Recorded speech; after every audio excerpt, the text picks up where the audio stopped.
হারিয়ে যাওয়া গুপ্তধন। গোপাল ছোট্ট একটা গ্রামে বাস করত। সে সেখানে তার বাবা মায়ের সাথে থাকত। সে পড়াশোনায় অনেক ভালো ছিল এবং তার নতুন নতুন জিনিস আবিষ্কার করতে অনেক ভালো লাগতো। সে মাঝে মাঝেই তার ঘরের পুরনো জিনিস দিয়ে নতুন নতুন জিনিস বানিয়ে ফেলত। সেই স্কুলের বিজ্ঞান প্রতিযোগিতায় সব সময় প্রথম পুরস্কার পেত, কিন্তু তার এই অভ্যাসের কারণে তার বাবা অনেক রাগ করত। আরে গোপাল বাবা, এসব আবিষ্কার করা বন্ধ করে দাও। তোমার এসব কাজের জন্য আমার কাছে অত টাকা নেই। এমনভাবে পড়াশোনা করো যাতে ভবিষ্যতে কোনো চাকরি পাও। কি বাবা, তুমি তো সবসময় রাগ করো। দেখে নিও, একদিন আমি এমন কিছু আবিষ্কার করব যা দেখে তুমি অনেক খুশি হবে আর অনেক টাকাও পাবো। অবশ্যই এমন হবে। আমার ছেলে কত পরিশ্রম করে, তুমি তো এমনিতেই রাগ করো। আজকাল বাচ্চারা অনেক বুদ্ধিমান, দেখে নিও ও যা বলছে একদিন করেই দেখাবে।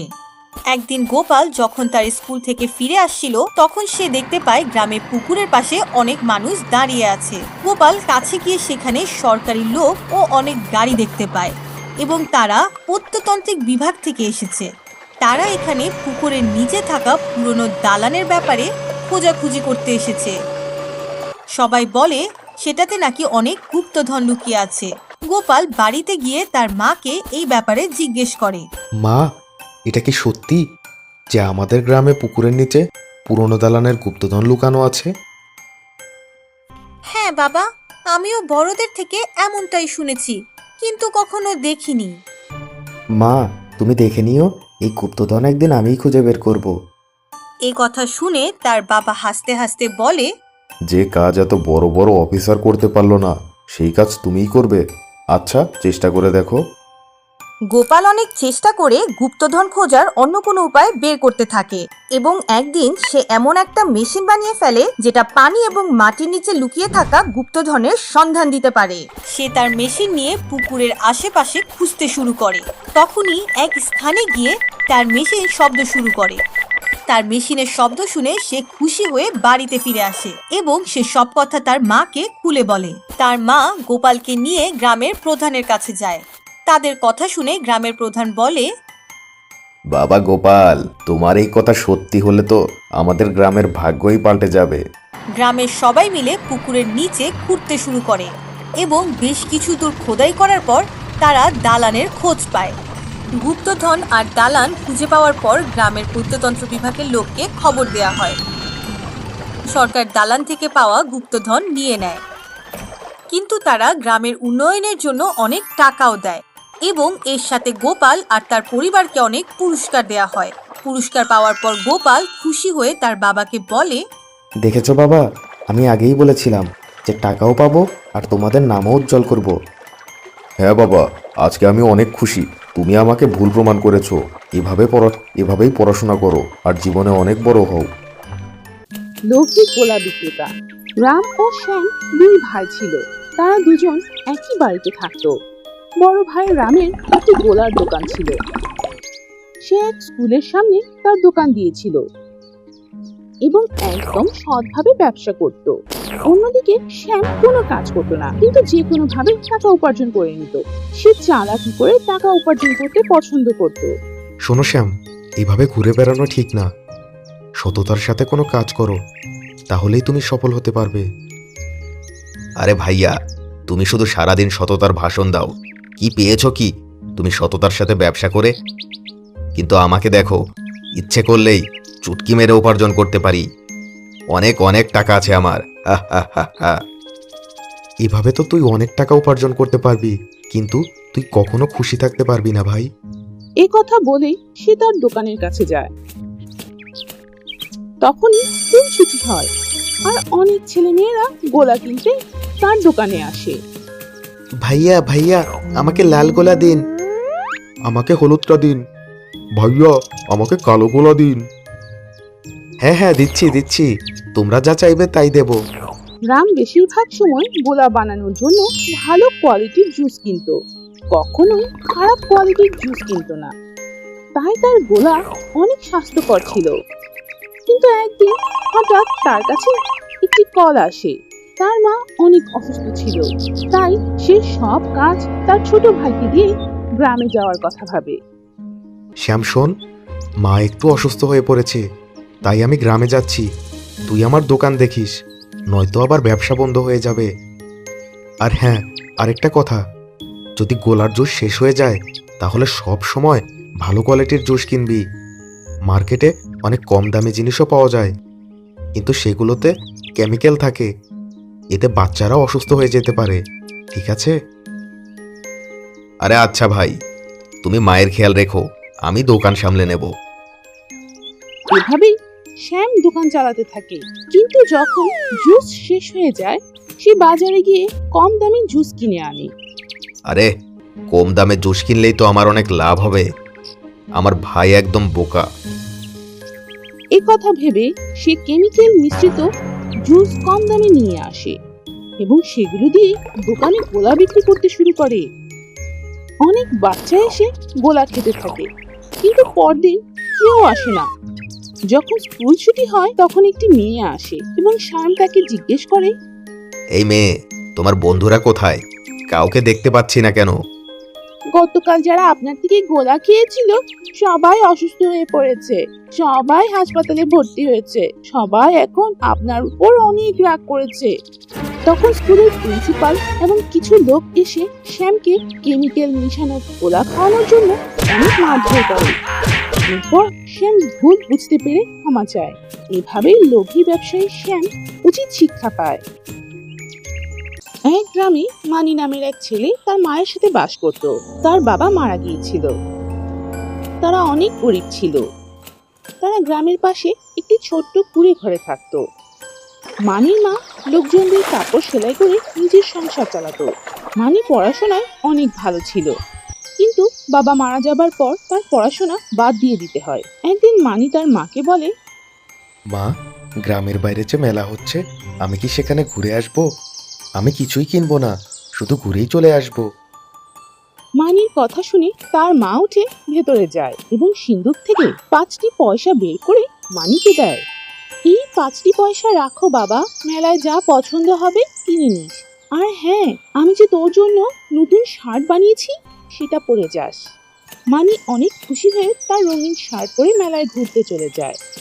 মা তাকে রাস্তায় খাবার জন্য কিছু রুটি দিয়ে দিয়েছিল। রং বেরঙের কাপড়ে তাকে অনেক সুন্দর দেখাচ্ছিল এবং সে মেলায় গিয়ে অনেক খুশি হয়। তার সব বন্ধুরা বিভিন্ন খেলনা কিনছিল, কিন্তু মানি তার টাকা দিয়ে মায়ের সেলাইয়ের জন্য কিছু জিনিস কিনে। দোকানদার মানিকে জিনিস দেওয়ার সময় বলে, এই নাও বাবা তোমার জিনিস, 4 পয়সা হয়েছে এগুলোর জন্য। মানি তার সব জিনিস নিয়ে 4 পয়সা দোকানদারকে দিয়ে দেয়। মানি যখনই সেখান থেকে চলে যাচ্ছিল তখনই সেখানে থাকা 5টি মাটির মুরগি দেখতে পায়। কাকা কাকা, এই 5টি মুরগির মূর্তির দাম কত? কিসের মুরগি? আচ্ছা এগুলো? আরে বাবা, এগুলো তো অনেক বছর যাবত এভাবেই পড়ে আছে আমার কাছে। যদি তোমার পছন্দ হয় তাহলে আমি 1 পয়সাতেই সবগুলো মুরগি দিয়ে দেব। মানি তার কাছে থাকা শেষ পয়সাটি দিয়ে মুরগির মূর্তিগুলো কিনে নেয় এবং সেগুলো নিয়ে গ্রামের দিকে ফিরে যেতে থাকে। রাস্তায় যখন তার খিদে লাগে তখন সে একটি গাছের নিচে বসে রুটি খেতে শুরু করে। তখনই হঠাৎ সে শব্দ শুনতে পায়। আশেপাশে তাকিয়ে দেখে সে অবাক হয়ে যায়। তার 5টি মুরগির মূর্তির বদলে সত্যিকারের মুরগি দাঁড়িয়ে আছে। মানিকে ভয় পেতে দেখে একটি মুরগি বলে, তোমাকে অনেক অনেক ধন্যবাদ।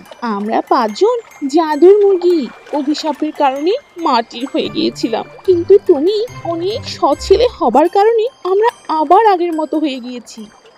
মানি সেই 5টি মুরগি নিয়ে তার বাড়িতে ফিরে যায় এবং তার মাকে সব খুলে বলে।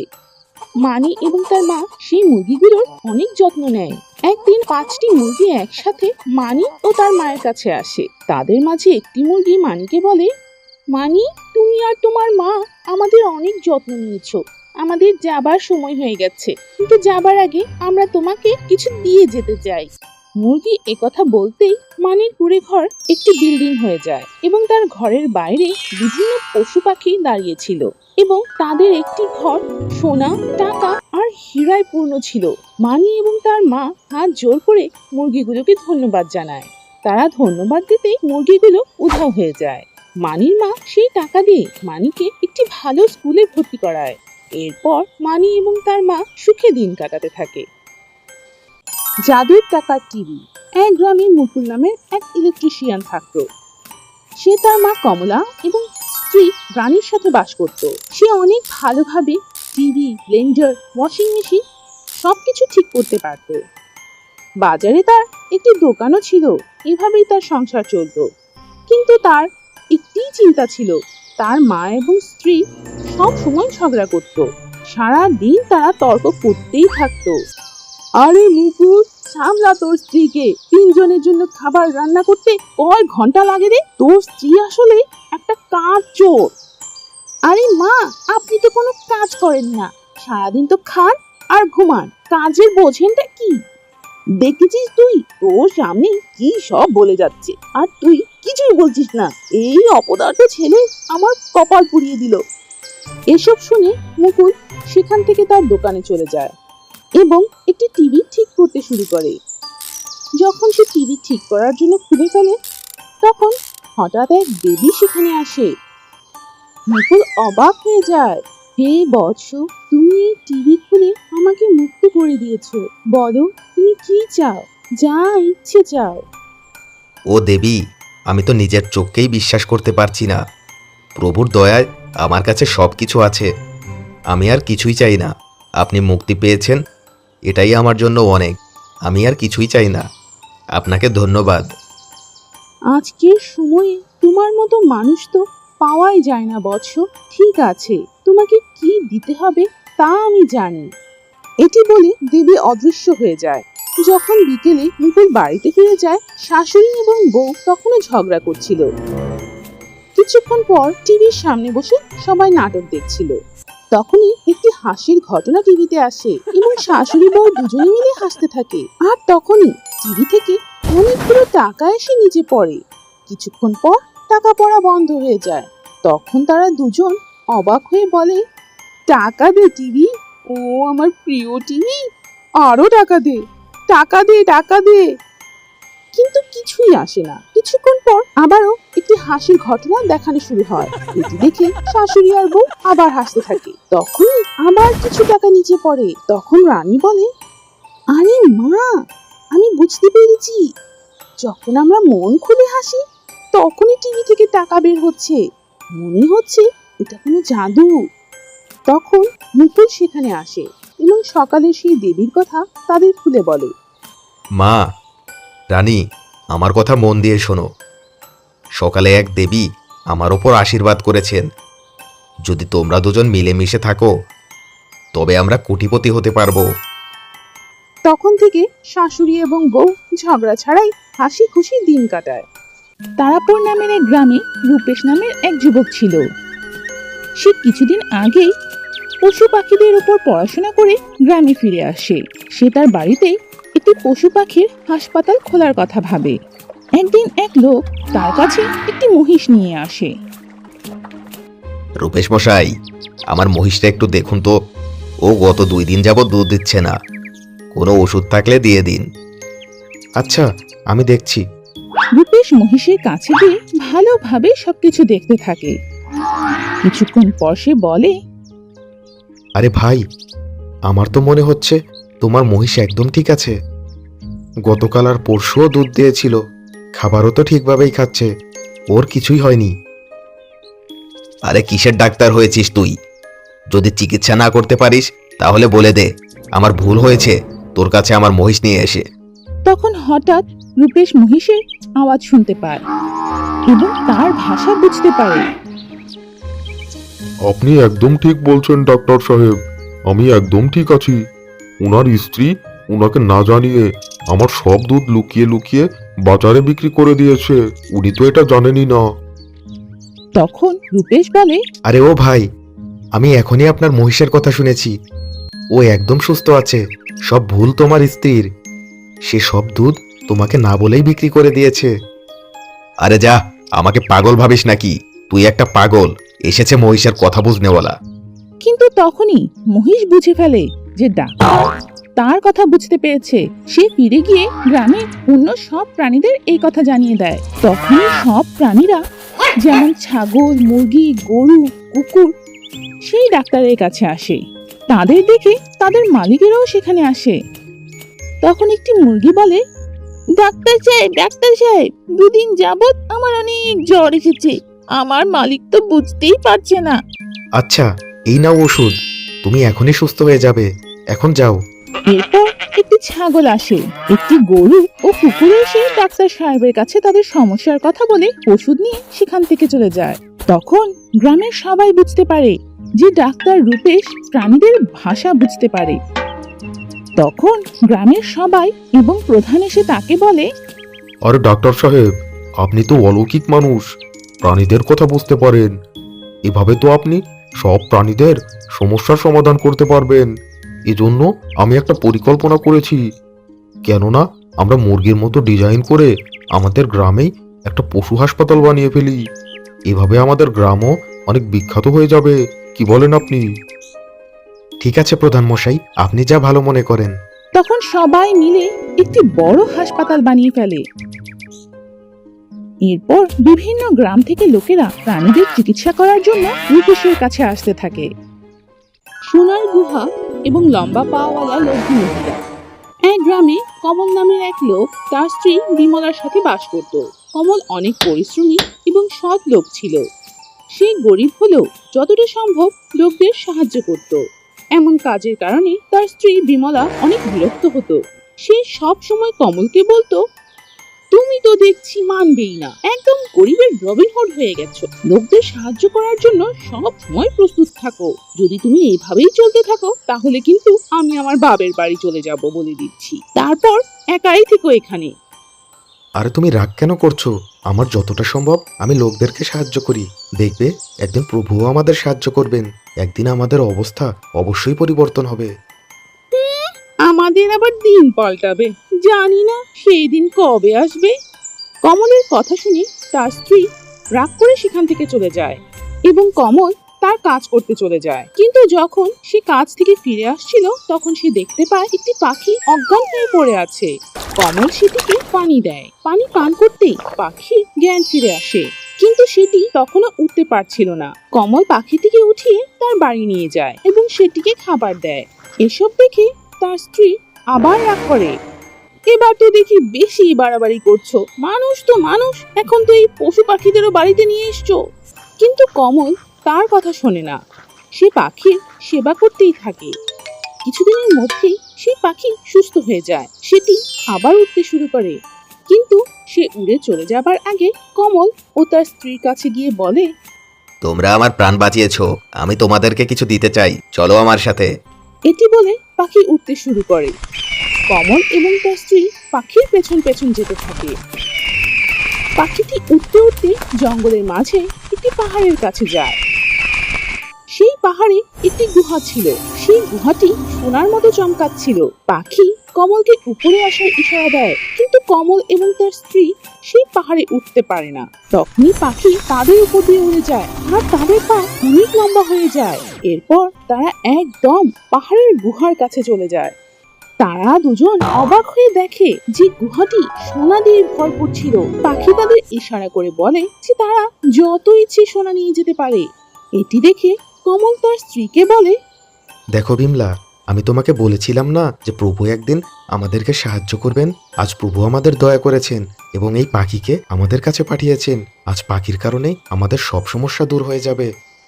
কমল এবং তার স্ত্রী অনেকগুলো সোনা উঠিয়ে নেয় এবং তারা দুজন পাখিকে ধন্যবাদ দেয়।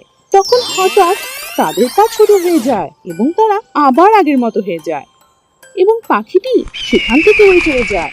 তারা দুজন অনেক খুশি হয়ে সোনা নিয়ে বাড়ি ফিরে আসে এবং তাদের কষ্টের দিন চলে যায়। তারা সুখে বসবাস করতে থাকে। এখন কমলের সাথে সাথে তার স্ত্রীও লোকদের সাহায্য করতে শুরু করে। সে বুঝতে পেরেছিল যে মানুষের উপকার করে আনন্দ পাওয়া যায়। চাঁদপুর নামের এক গ্রামে শান্তারাম নামের জমিদার থাকত।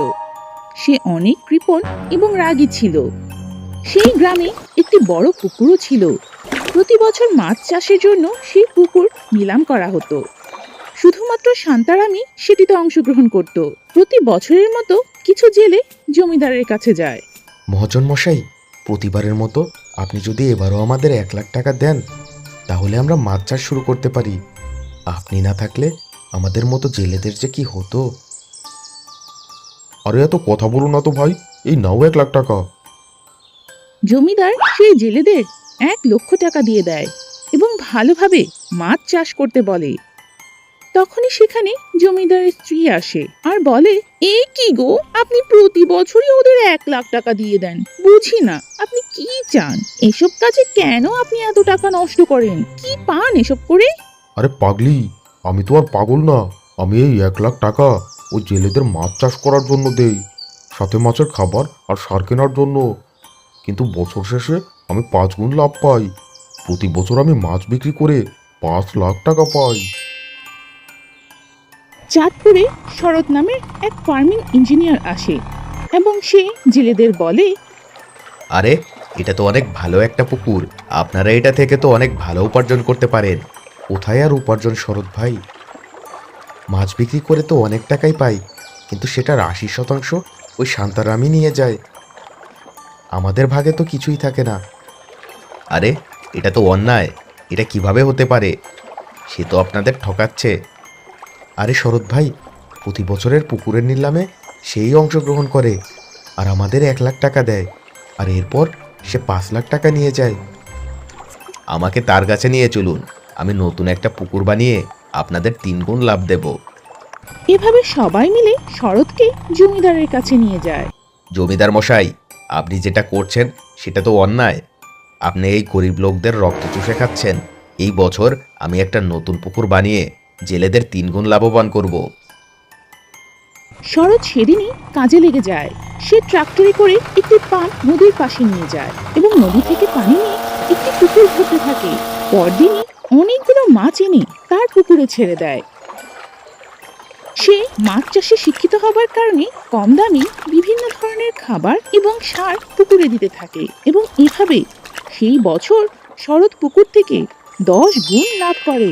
এরপর শরৎ তার সাথে থাকা কাজ করতে থাকা জেলেদের লাভের অর্ধেক দিয়ে দেয়।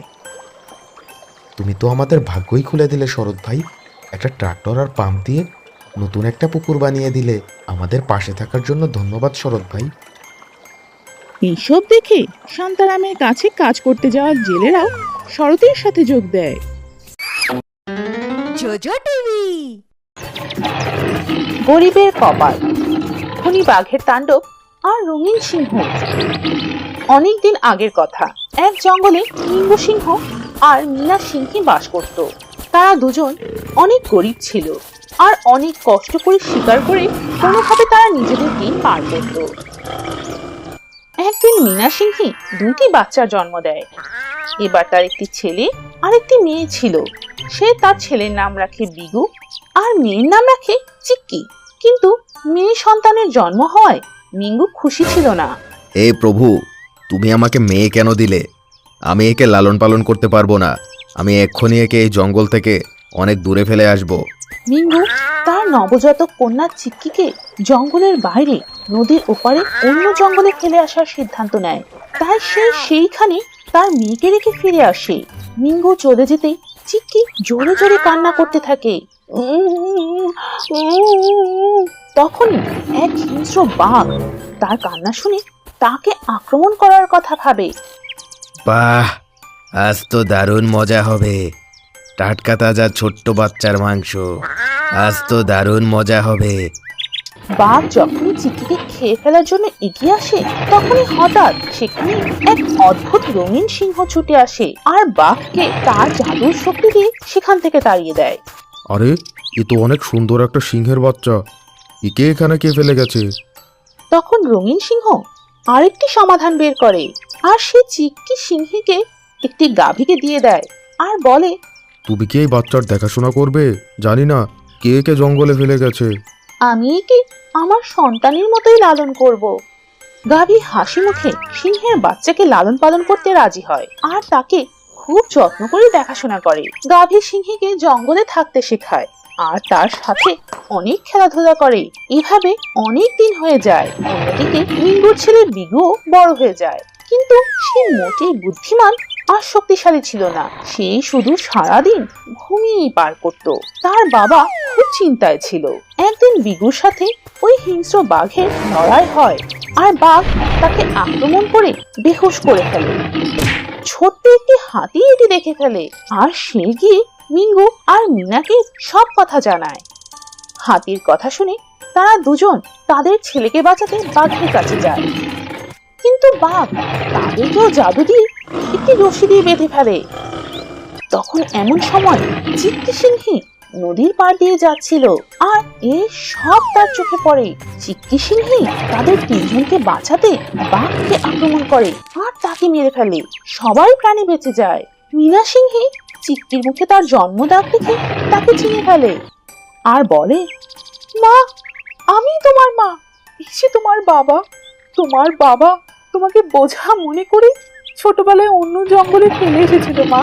হ্যাঁ মা, আমি ভুল করেছি, আমাকে ক্ষমা করে দাও। চিক্কি তাদের ক্ষমা করে দেয়।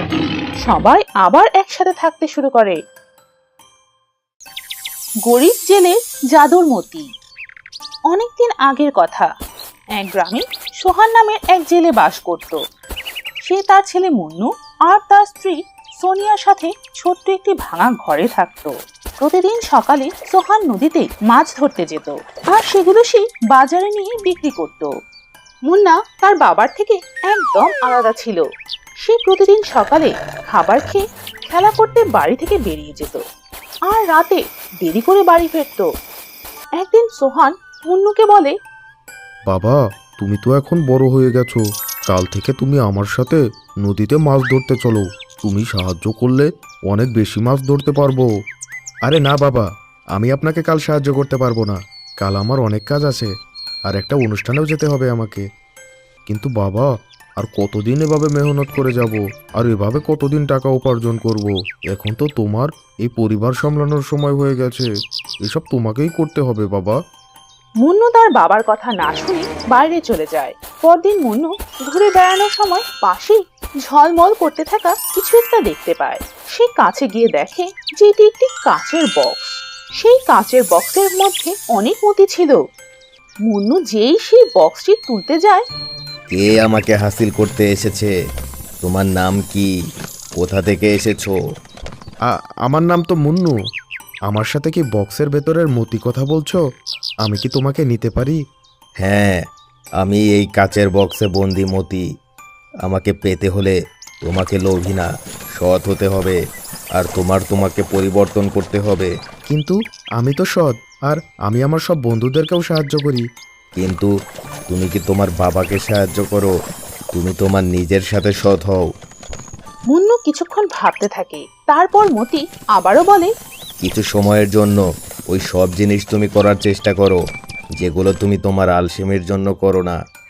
যখনই তোমার মধ্যে সত্যিকারের পরিবর্তন আসবে, আমি তখন তোমার সামনে আবার হাজির হব। মুন্নু মতির কথা মেনে চলে আর পরদিন থেকেই সে তার বাবার সাথে কাজে লেগে পড়ে। যখন সোহান মাছ ধরতে যায় তখন মুন্নু তার সাথে সাথে যেতে শুরু করে আর তার কাজে সাহায্য করে। আজ আমাকে সাহায্য করে তুমি অনেক ভালো করেছো বাবা। এ কথা শুনে মুন্নু অনেক খুশি হয়। কয়েক সপ্তাহ পর একদিন বিকেলে নদীতে মুন্নুর সামনে মতি হাজির হয়। তুমি কি আমাকে নেবে না? আমি অনেক দিন ধরে তোমাকে দেখছি, তোমার মধ্যে অনেক ভালো পরিবর্তন এসেছে মুন্নু। হ্যাঁ, কিন্তু আগে আমি এই মতি শুধু আমার খুশির জন্যই নিতে চাইতাম। কিন্তু সত্যি বলতে, আমার বাবার সাথে কাজ করে আমার বেশি ভালো লাগছে। তুমি আমার অনেক বড় উপকার করেছো। এরপর থেকে মুন্নু একটি সৎ ও সুখী জীবনযাপন করতে থাকে। মতি তাকে সৎ বানিয়ে দিয়েছিল।